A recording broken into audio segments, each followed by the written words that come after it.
ખેડૂતને આજ ખુલે આમ ઉદ્યોગપતિ માટે છેતરવામાં આવે છે. તો આજ જેતપુરનો વારો છે, કોડનો વારો આવ્યો, કાલે તમારા ગામનો વારો પણ આવશે. જ્યાં સુધી વળતરની સંમતિ ખેડૂત સાથે ન થાય ને ત્યાં સુધી તેના ખેતરમાં થાંભલા ના નાખી શકાય. બધાનું પેટ ભરનાર ખેડૂતની કોઈ જાતિ કે ધર્મ હોતો નથી. કદાચ આ લોકો ખેડૂતને ભરમાવી શકે પણ ખેડૂતના દીકરાને ક્યારેય ભરમાવી શકે નહીં. જો આવનારા સમયમાં ખેડૂતને પૂરું વળતર નહીં આપે તો ગામે ગામ સત્તા પક્ષના એક કોઈ નેતાને ગામમાં ઘૂસવા દેવામાં નહીં આવે.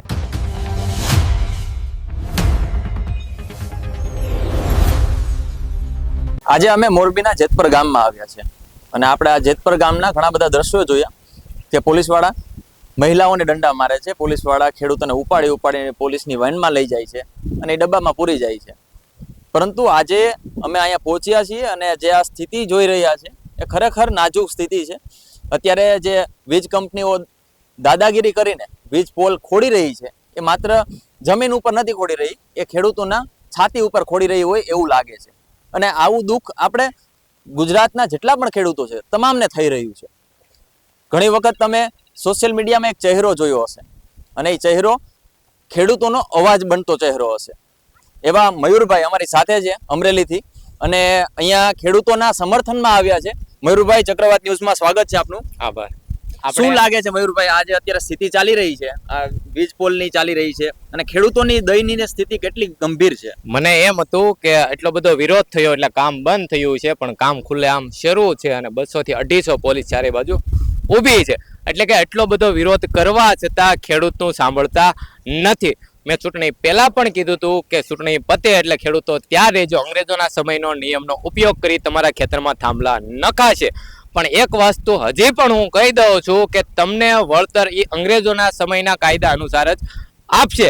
પણ જો તમે એ વળતર લ્યો છો એટલે સમજી જાજો કે તમે છેતરાયા. તમારે એક થાંભલાના 2 કરોડ અને તાર નીકળે તો 1 કરોડ. આ હજી કહું છું અને ફરીથી કહું છું, કેમ કે આજે ખેડૂતો વચ્ચે લોકો આવી અને કહે છે કે આ વળતર યોગ્ય છે, આ વળતર યોગ્ય છે. પણ યોગ્ય વળતર એક થાંભલાના 2 કરોડ અને તારના 1 કરોડ. હવે તમને સવાલ થશે કે એટલું શા માટે? તો જ્યારે કોઈ પણ થાંભલો નીકળે કે તાર નીકળે ત્યારે તેની આજુબાજુની વચ્ચેથી 110 ફૂટ જગ્યા કપાય છે. તમે બિન ખેતી કરો, કંઈ પણ કરો તો ત્યાં તમે કાંઈ કામ કરી શકતા નથી. એટલે કે તમારી 70 થી 80% જમીન જતી રહે. જ્યારે ખેડૂતની સંપૂર્ણ જમીન જતી રહે ત્યારે કયો નિયમ લાગે? 2013નો જમીન સંપાદનનો નિયમ. તેના અનુસાર તેને વળતર મળવું જોઈએ. પણ ખેડૂતને આજ ખુલે આમ ઉદ્યોગપતિ માટે છેતરવામાં આવે છે. જો આવનારા સમયમાં ખેડૂત એક ના થયો તો આજ જેતપુરનો વારો છે, કોડનો વારો આવ્યો, કાલે તમારા ગામનો વારો પણ આવશે. લખવું હોય તો કોરા પેપરમાં લખી લો અને મારી સાઇન કરી લો કે આવનારા સમયમાં ગુજરાતમાંથી 50 લાઈનો આવી નીકળવાની છે. 26 જિલ્લા અને 80% ગામોમાંથી નીકળશે, અસરગ્રસ્ત થશે. એટલે સમય છે એક થવાનો. જ્યારે સરકાર શ્યામ દામ દંડ ભેદ બધું અપનાવી લીધું છતાં આ લોકો જાગતા નથી. એટલે હવે સમય આવી ગયો છે કે આપણને આ લોકો આપણા ખેતરમાં આવતા રોકે છે. હવે આ સત્તા પર બેઠેલા નેતાઓ જો આવનારા સમયમાં ખેડૂતને પૂરું વળતર નહીં આપે તો ગામે ગામ બધા નેતાનો બહિષ્કાર કરવામાં આવશે. સત્તા પક્ષના એક કોઈ નેતાને ગામમાં ઘૂસવા દેવામાં નહીં આવે. અમે ખેડૂતના દીકરાઓ આ માટે તૈયાર છે. કદાચ તમને ખેડૂતો માફ કરી દેશે, માફ તો કરવાના જ નથી, પણ ખેડૂતના દીકરા તો ક્યારેય માફ કરશે નહીં. અને ગામડે ગામડે જઈ અમને ખેડૂતને જાગૃત કરતા આવડે છે અને ગામના સોરે તમારી પાબંદી લાગશે. એટલે આવનારા સમયમાં ચેતી જાઓ અને ખેડૂતને પૂરું વળતર આપો. અને નિયમ શું કહે છે કે જ્યાં સુધી ખેડૂતની સંમતિ ન હોય ત્યાં સુધી, જ્યાં સુધી વળતરની સંમતિ ખેડૂત સાથે ન થાય ને ત્યાં સુધી તેના ખેતરમાં થાંભલા ના નાખી શકાય. ખેડૂતમાં એકતા નથી એટલે ગુજરાતના ખેડૂતોને થોડુંક સહન કરવું પડે છે. પંજાબ અને હરિયાણામાં કોઈની તાકાત છે, કોઈ પોલીસની કે સરકારની કે ખેડૂતના ખેતરમાં ખેડૂતની મંજૂરી વગર પગ મૂકે? કેમ કે ત્યાં ખેડૂત એકતાનું મજબૂત સંગઠન છે. આપણી પાસે એક જ રસ્તો છે, ખેડૂત એકતા જિંદાબાદ. ખેડૂત એક થાવ. જય જવાન, જય ખેડૂત. મયુરભાઈ, તકલીફ ત્યાં આવે છે કે અત્યારે તો ઠીક છે, હાલો અત્યારે જેતપરમાં અત્યારે આ વિવાદ ચાલી રહ્યો છે, કોંઢમાં પણ ખેડૂતો લડી રહ્યા છે, દ્વારકામાં પણ ક્યાંક ને ક્યાંક એવા ગામડાઓ છે જ્યાં ખેડૂતો લડી રહ્યા છે. અત્યારે એક થવાની બધા લોકો વાત કરે છે, પણ જ્યારે ચૂંટણી આવે છે ત્યારે તમે રબારી, હું પટેલ, ઓલો ભરવાડ, ઓલો આમ, ઓલી જાતિનો, ઓલા ધર્મનો થઈ જાય છે.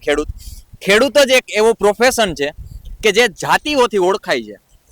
જ્યારે જરૂર પડે છે ત્યારે એ ખેડૂત જાતિ, ખેડૂત ધર્મ, ખેડૂત કામ એ નથી થતું, અને ચૂંટણીઓમાં જાતિવાળા કરીને આ નેતાઓ એનો ઉપયોગ કરે છે અને વોટ બેંક લઈ જાય છે.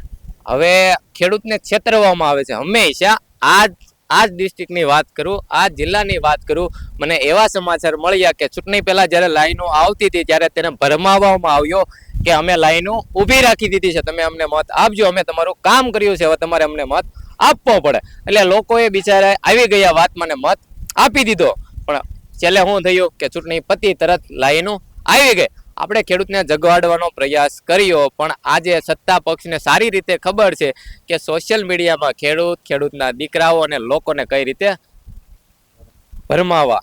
એટલે હવેથી આગળથી ખેડૂત અને ખેડૂતના દીકરાઓ ધ્યાન રાખે કે આવનારા સમયમાં કોઈ પણ ખેડૂતની વિરોધી છે, કોઈ પણ ખેડૂત વિરોધી નીતિ કરતું છે, એ સરકાર કે એ નેતાને મત ના આપો. હંમેશા ખેડૂત બનીને રહો. બધાનું પેટ ભરનાર ખેડૂતની કોઈ જાતિ કે ધર્મ હોતો નથી. આ સત્ય સનાતન છે. પણ આજે જ્યારે ખેડૂત માટે કપરો સમય આવે ને ત્યારે ખેડૂત બનીને કોઈ એક નથી થતું ને એટલે આ પ્રોબ્લેમ થાય છે. જ્યારે જાતિવાદ થાય ત્યારે જાતિ માટે બધા લોકો આગળ આવે છે. પણ હવે સમય બદલવાનો સમય આવી ગયો છે, ખેડૂતને એક થવાનો સમય આવી ગયો છે. ખેડૂત એકતાની વાત તો બધા કરે છે, પણ ખેડૂતને એક કરવાનું કામ કોઈ નથી કરતું. એટલે હવે આપણે ખેડૂતના દીકરાઓએ ખેડૂતને એક કરવાનું કામ કરવાનું છે. અને કદાચ આ લોકો ખેડૂતને ભરમાવી શકે પણ ખેડૂતના દીકરાને ક્યારેય ભરમાવી શકે નહીં. એટલે હવે સરકાર યાદ રાખે, તમે અમને અમારા ખેતરમાં જતા રોકશો તો હવે તમને અમે ગામમાં આવતા રોકશું. એટલે હજી સમય છે, તમે ખેડૂતો માટે આગળ આવો અને ખેડૂતને 2 કરોડ રૂપિયા એક થાંભલાને આપી દો. જય જવાન, જય ખેડૂત. આ હતા મયુરભાઈ કે જેમણે વાત કરી કે ખરેખર ખેડૂતનો દીકરો કેવો હોય, અને સોશિયલ મીડિયામાં ઘણા વર્ષો થયા તેઓ ખેડૂતોને માટે અવાજ ઉઠાવી રહ્યા છે. ને અત્યારે જે જેતપરની સ્થિતિ છે, જેતપરમાં આ કામ ચાલી રહ્યું છે, તમે જોઈ શકો છો. આ રીતે જેસીબીથી ખોદકામ ચાલી રહ્યું છે.